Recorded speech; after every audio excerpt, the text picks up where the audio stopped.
Selamat malam saudara-saudara yang dikasihi Tuhan, terkhusus para wanita jemaat GKJ Samahan Kratenan. Malam ini kita bertemu kembali dalam acara Saat Teduh KWJ Maranatha. Dan sebelum kita mendengarkan firman Tuhan, mari kita berdoa. Bapa Surgawi yang kami sembah, kami muliakan dalam Tuhan Yesus Kristus. Sungguh Engkau Bapa yang baik, Engkau yang memelihara, memberkati kami di sepanjang hari ini. Dan pada malam hari ini Tuhan, kami akan belajar akan firman-Mu. Roh Kudus kiranya menolong kami, supaya kami dapat mengerti akan firman-Mu. Kami dapat mempercayainya dan melakukannya dalam kehidupan kami setiap hari. Di dalam nama Tuhan Yesus kami berdoa. Amin.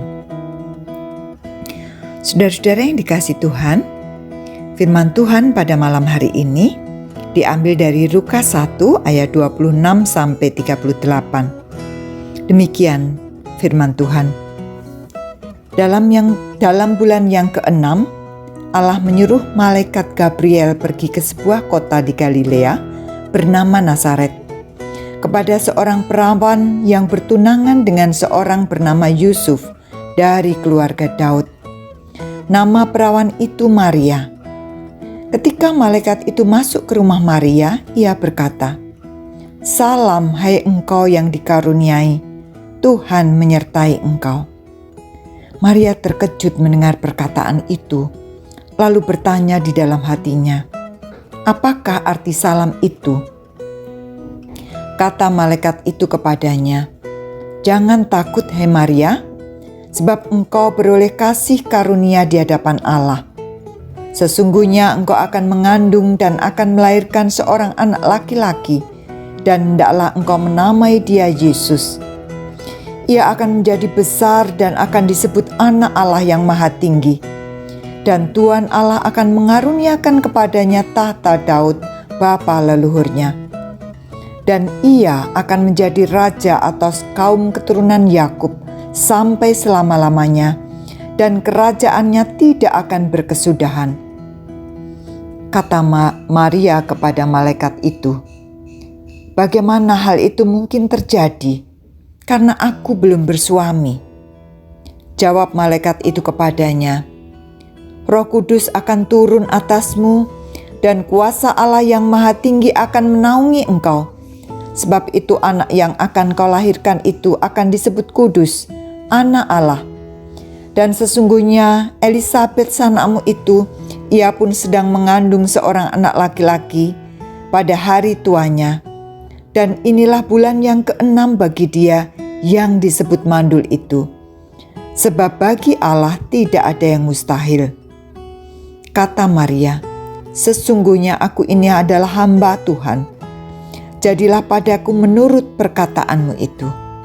Lalu malaikat itu meninggalkan dia. Saudara-saudara yang dikasihi Tuhan, salah satu ciri orang percaya atau orang yang beriman kepada Tuhan adalah bagaimana responnya terhadap permasalahan yang dihadapi. Bagaimana ia merespon kehendak Allah dalam hidupnya. Kebanyakan orang jika menghadapi masalah yang berat, masalah yang bertubi-tubi, bahkan masalah yang membahayakan nyawanya, maka mereka mulai bersungut-sungut, mulai marah-marah, mempertanyakan mengapa Allah melakukan hal ini, mengapa itu terjadi pada saya, padahal saya sudah melakukan kehendaknya, padahal saya sudah rajin melayani, dan sebagainya dan sebagainya. Mereka ini meragukan kuasa Allah. Kalau masalah itu terus-menerus dialaminya, maka dia akan bertanya, di mana kuasa Allah? Dan itu banyak sekali contoh dalam kehidupan kita setiap hari. Contoh yang banyak adalah orang yang kecewa kepada Tuhan karena putus cinta. Karena putus cinta, dia dikhianati bahkan oleh orang seiman, maka dia bisa meninggalkan Tuhan.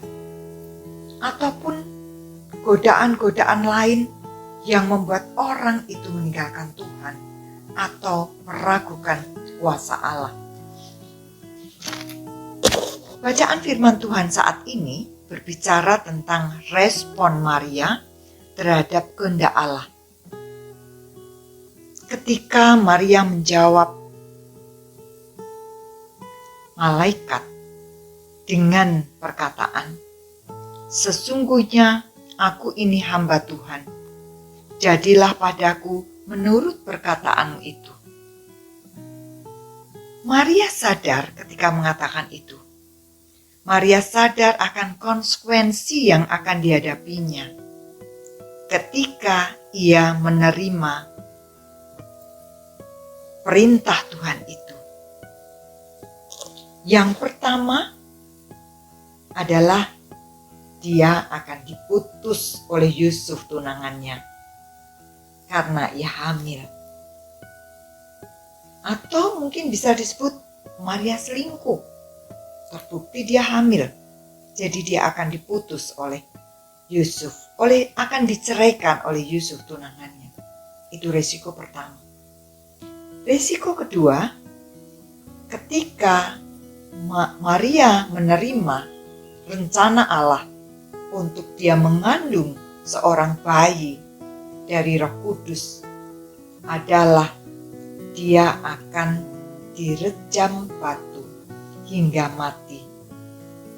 Hukuman rajam ini dilakukan di Yahudi apabila perempuan kedapatan hamil di luar nikah ataupun berzina, maka hukumannya adalah dilempari batu hingga mati. Maria sadar akan risiko itu. Namun Maria percaya. Sekali lagi, Maria percaya ketika malaikat Allah datang kepadanya. Saudara-saudara, malaikat Gabriel, yaitu salah satu malaikat utama. Dan Alkitab mencatat ada 3 orang yang pernah ditemui oleh malaikat Gabriel ini, yaitu Daniel, kemudian Maria, dan Elizabeth. Kata malaikat itu kepada Maria, yang pertama, "Salam hai engkau yang dikaruniai, Tuhan menyertai engkau." Itu kata berkat yang pertama diucapkan. Maria terkejut dan bertanya-tanya apa arti salam ini. Kata berkat yang kedua yang diucapkan malaikat, "Jangan takut hai Maria, sebab engkau beroleh kasih karunia di hadapan Allah. Sesungguhnya engkau akan mengandung dan akan melahirkan seorang anak laki-laki, dan hendaklah engkau menamai dia Yesus. Ia akan menjadi besar dan akan disebut Anak Allah yang Maha Tinggi. Ia akan menjadi raja atas kaum keturunan Yakub sampai selama-lamanya, dan kerajaannya tidak akan berkesudahan." Maria menjawab dengan logikanya. Bagaimana hal itu mungkin terjadi? Karena aku belum bersuami. Jawab malaikat, "Roh Kudus akan turun ke atasmu dan kuasa Allah yang Maha Tinggi akan menaungi engkau. Dan anak yang kau lahirkan akan disebut kudus, Anak Allah. Sebab bagi Allah tidak ada yang mustahil." Setelah mendengarkan kata-kata malaikat itu, Maria merespon dengan ungkapan, "Sesungguhnya aku ini hamba Tuhan, jadilah padaku menurut perkataanmu itu." Saudara-saudara yang dikasihi Tuhan, Maria mendengarkan ucapan berkat dari malaikat. Maria mendengarkan rancangan Allah bagi dirinya.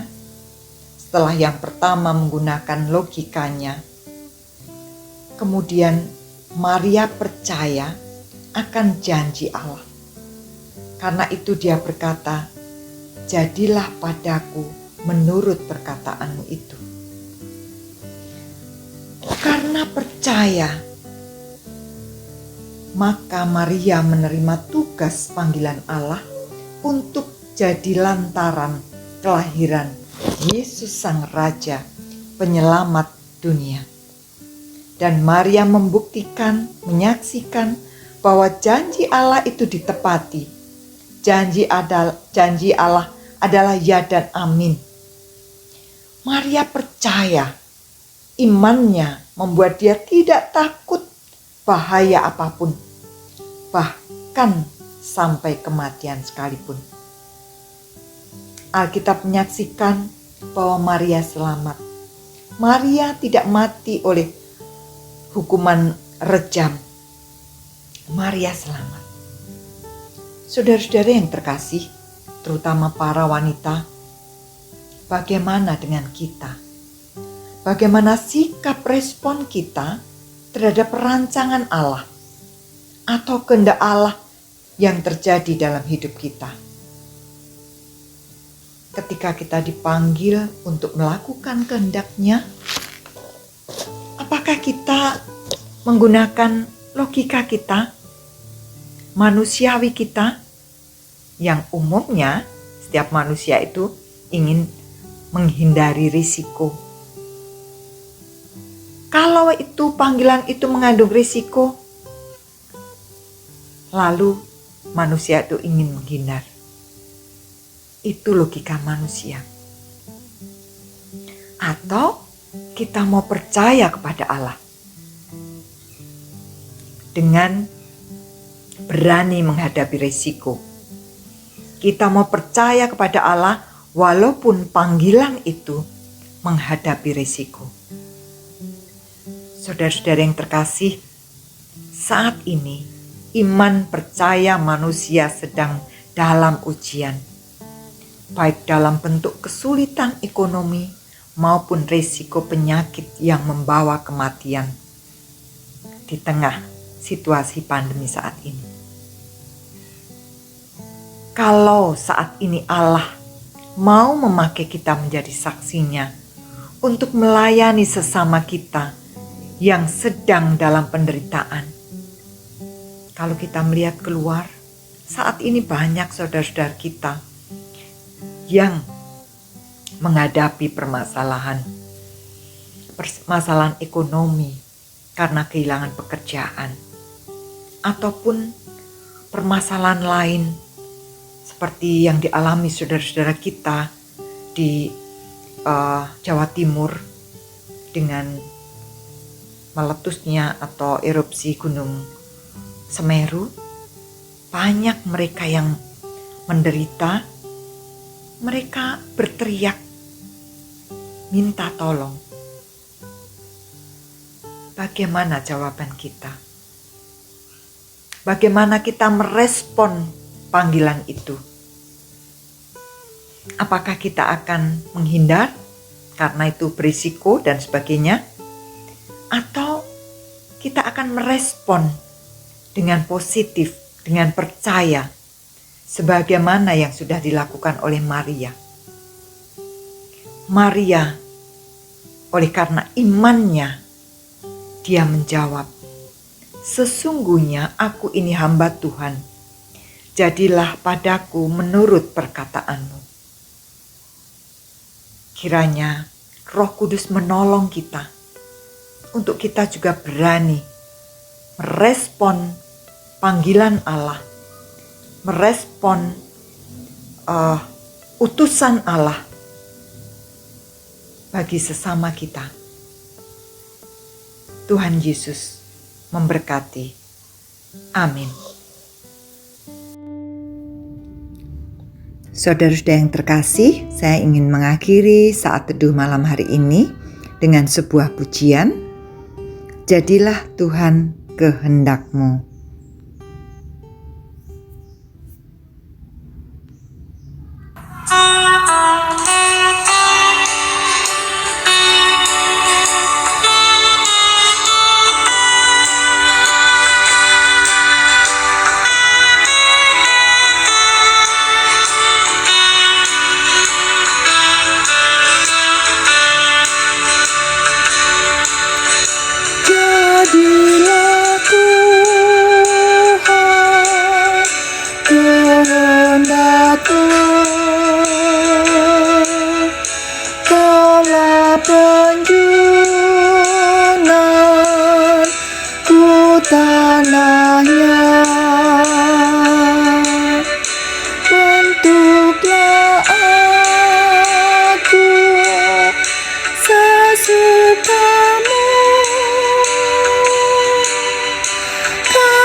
Sailah